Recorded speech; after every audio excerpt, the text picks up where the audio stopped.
All right, this is Greg Glemser, Doylestown Gold Exchange and Jewelers, talking diamonds with Greg and Rob. This is Rob. Say hello to everybody. This is Rob. Hi, everybody. Let's talk some diamonds. We're always excited about this, and you know, as you follow our videos and see what we're doing, you know, the last video kind of introducing ourselves, some of the things we've seen in the industry that you should look out for when you're trying to buy diamonds, educate yourself, because it's a big decision. There's a lot of different steps, and you know, so we're going to do our best to educate you throughout this process and through our videos to give you some different aspects of what we see, pretty much being on the ground floor of the business. Today we're going to talk about custom design engagement rings. We've been doing this about 20 years, so there's been a lot of changes. I mean, especially you've been in longer than I have, so there's probably been a lot. In terms of styling, the styles change all the time, but also the manner in which things are produced has changed. It used to be a lot of handmade items. Now things are done on a computer, on CAD, and sometimes it's a combination of both, CAD and handmade. Yep, and I guess we've seen what the jewelers have as their resources to make them, like Rob said, computer generated. I remember talking to old jewelers carving these waxes out of hand, or you know, hammering the gold down. Now some things can be printed out. You have 3D printers with waxes. The color styles, yellow gold, through the 70s and 80s, very popular. Now it's a lot of platinum, white gold. Yeah, white gold has been in favor for quite some time. Yeah, so there's a lot of changes, and you know, Rob and I as gemologists, and the one thing I like doing, I think Rob can agree, is the custom design portion of this, where you have an idea, and from that idea you run with it. And we work on rings together, and we just completed a couple rings we're going to share with you today, some pictures of the ideas, the computer generated designs, all the way through the finished product, which is going to be on somebody's hand. Rob's got a pretty interesting one that he worked on, but the first one we're going to talk about is, it's a halo style ring. What's the halo style? Would you describe it? Yeah, it's a style that you see very frequently today. You have a center diamond and then a small circle of diamonds around it, and there's a bunch of different variations of it. Right. But in general, that's what the halo style is. So you had a client come in recently? Yeah, I had a client come in with a picture, and from that picture, this is the ring that we made. You can see this ring, it's a beautiful halo style white gold diamond ring. This was a reset for a customer. But as you can see, the finished product right now, we have to go back to the beginning to see how we got to this end product. Basically, someone has an idea, they come to Rob or myself, and sometimes you look at it and say, okay, that's what you want? We'll do it. Other times it's a popular style in a magazine. So our job is, if we don't have the exact mounting, which is sometimes hard to have, you have to make it. So for me, a lot of times it's a picture I'm brought, usually, or maybe even a sketch of what they like to do. And in this case, was it one item or two different This was pictures? Two different pictures, is a good point. This person had the style that they liked, but they wanted to have something a little beefier. So the customer brought in a picture of a halo style diamond ring, which you can see here has the diamonds around it. And then she also brought me another band, which is a pave style wedding band. So we have the engagement ring, and then we have the wedding band, two separate rings, but she liked factors and parts of each that she wanted to combine into one ring. The wedding band, I think, as we were working on it, she liked the width of it and the curve, like something round that looked nice. And so the challenge at that point is to put them all together so she loves it. So we have the two pictures that she brought to us first, and I talked to Rob, and you know, as we looked at this, basically gave Rob the emails, and then we went to our designer. And so from there, he's gonna, I guess, fuse them together. Well, and then it becomes also a question of really working out the details. So for example, just on the curved pave band, it could be more of a flattened band, or it could be slightly rounded, or it could be very rounded and narrow. Right. And that's one of those things. It's a detail. You have to work it out with the customer. What do they want? How do they like it? And I believe your customer chose the more narrow, more rounded. Yeah, exactly right. So she liked the idea of that wide pave band. She liked the look of it, but not in the width. She wanted something thin that really showed off the center diamond, because in this diamond we had a 1.71 big diamond, VS1I GIA certified round brilliant cut diamond that looked beautiful. Didn't need a whole lot around it, so the halo diamonds give a little bit more pop. The thin band makes it stand out more. So that's the idea that she was looking for. So she came to us with an idea, a combination of a couple rings, taking those, working with our craftsman who works with getting the CAD drawing. So from that, we came up with our first CAD drawing. Now, when you look at a CAD, a lot of times it's basically computer generated. You can think of like the old Tron movie, something very rigid, not exactly what it's going to look like, but gives you a general feel for it. Every time I show a CAD drawing to someone, they just like, oh, is that what it's going to look like? Yeah, the CAD it's the gold in its very rough form. Right. I mean, there's no polishing. The prongs always look bigger because ultimately the prongs are, going to be polished down, pushed over top of the diamonds to hold them in. So it's it's a very sort of crude looking. Exactly. Yeah, I think crude's a perfect word for it. But what it does is gives it at least a visual. So all of a sudden you go from an idea to here's your ring, and like, well, that's not it. So you get a good idea of what it's going to look like. So as you can see, on the CAD that we have here, you'll really get a sense of the shape of the ring as we work towards getting the finished product. Once we have a CAD and the customer or we agree that we're kind of in the ballpark, there's a couple things. You can either get a wax made up or you can go to the casting. With this customer, very happy with the drawings right off the bat. So we just went straight to the casting. We felt confident in what we were doing. We felt confident we kind of hit it right on the head of what she wanted. So from there we went to a casting, which is basically the metal they're going to use. Sure. And without any diamonds. Right. Well, yeah. So what happens is, from the CAD, it creates. They print a wax, and from the wax they cast it.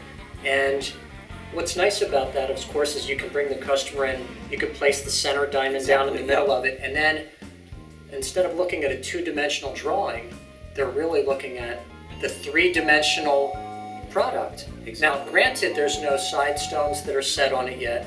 It's not polished. Right. But it gives them a great idea three-dimensionally. How's this going to look on my hand? Exactly, and I'm that way. When I have something in my hand, I'm holding it, I really get a better sense for it. And she put it on her finger, and which is always great when they just say, "I love it, you nailed it." Yeah. That's the best words I can hear, because if they're looking at a casting which has no diamonds and they're excited, I know when that comes back set with diamonds, polished, finished off, it's going to look amazing.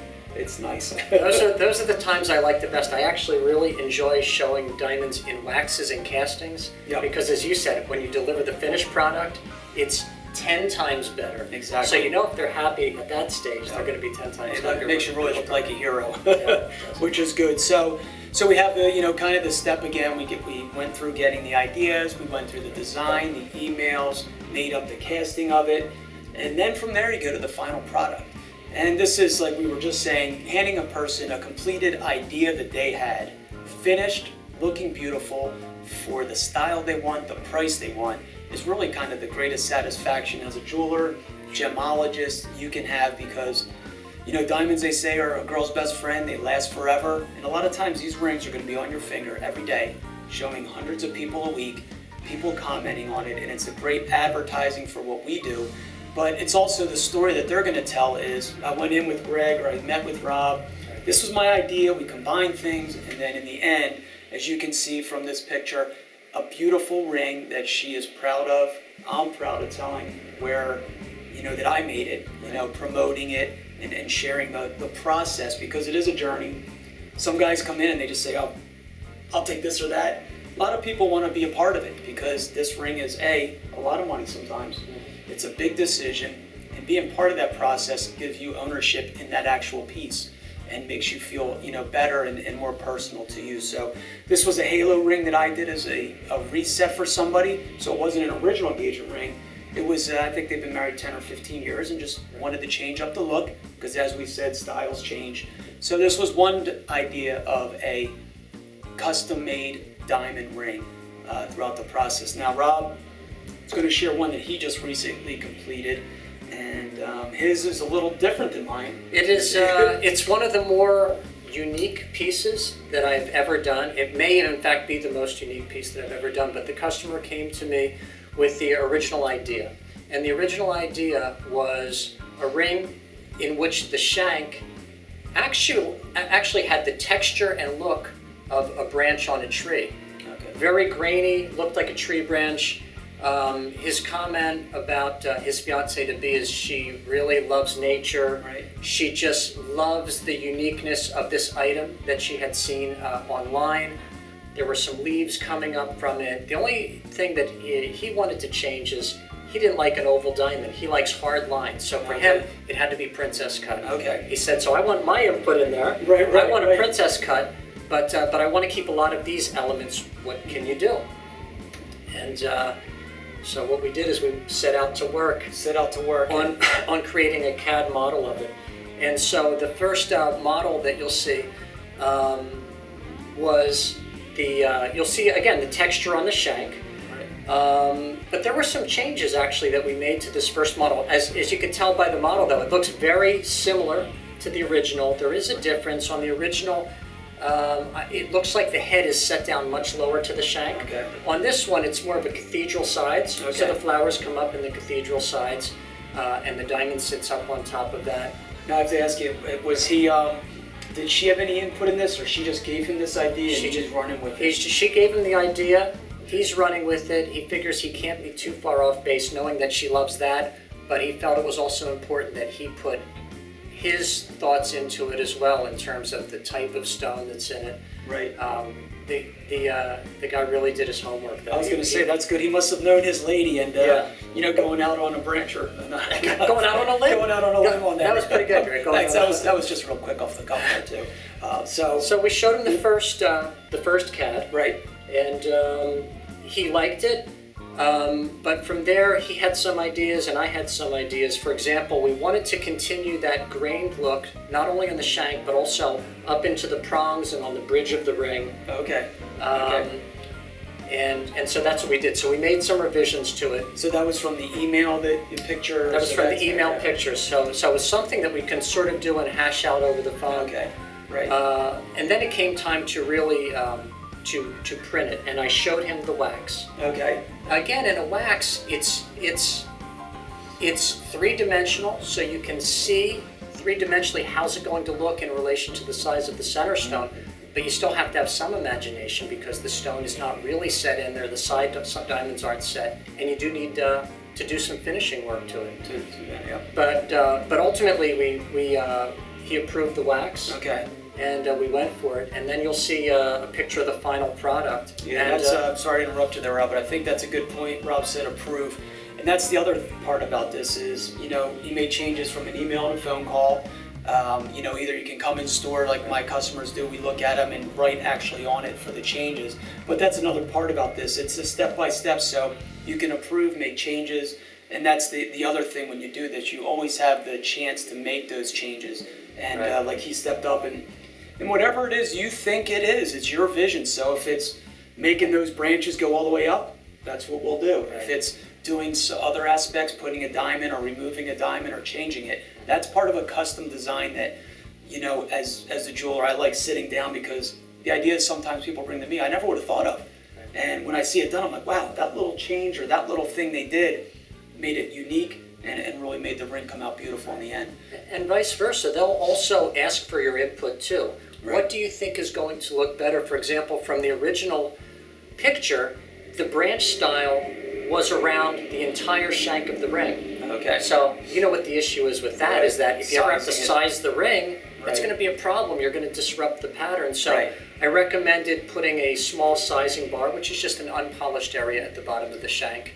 Right. And that will allow for future ring sizing if it should ever have to be sized. But you can see in the finished product, it's great. There are cathedral sides. You see the branch style goes most of the way down the ring, but is also on the bridge and on the prongs. The mill graining that you see around the leaves, it's all done by hand. That's beautiful. It really is. The engraving, by the way, when the casting was produced, the engraved branch was not very deep. It was a little shallow. Okay. So this is where, you know, we come into play of Right. looking at it and saying, you know what, it's got to go deeper. So that actually was then re-engraved by hand. Okay, wow. Re-engraved by hand to make it deeper, and then ultimately added a satin finish to the end so that, I mean, you'd never go outside and see a branch that's high polished. Right. High So polish and we shiny. added a satin finish to give it a much more realistic that's look. great. And I will tell you that upon delivery of this ring, the Right. customer was thrilled out of his mind with Awesome. this, absolutely thrilled out of his mind. And I was happy for him because how great is it to have your customer be such a key part of the process? Right. You know, it's Right. something that he brought just from an idea and a picture to a finished product. And he gets it all the way in. How long did that process take for that design that you did with him? Well, you know, the initial CAD took about 2 weeks, but then after that, to get to the revisions and finished product was probably another 2 weeks. Okay. All right. So just want to say, Rob, thanks again for sharing your custom experience that you have with your customers. Always love talking about diamonds and jewelry. Exactly. Thank you. So visit DoylestownGoldExchange.com to find out any more about us and our store and what we do, and also visit our YouTube channel, D-Town Gold and Doylestown Gold, to find out more tutorials and other information. So again, see you soon, Talking Diamonds with Greg and Rob, and we'll look forward to talking to you soon. Thanks Awesome. again, We'll see you Rob. later. All right. All right. Take it easy. At Doylestown Gold Exchange and Jewelers, we buy gold, silver, diamonds, and coins. With a graduate gemologist on staff, we also sell diamond engagement rings and fine jewelry at prices that are right for you. Learn more at DoylestownGoldExchange.com.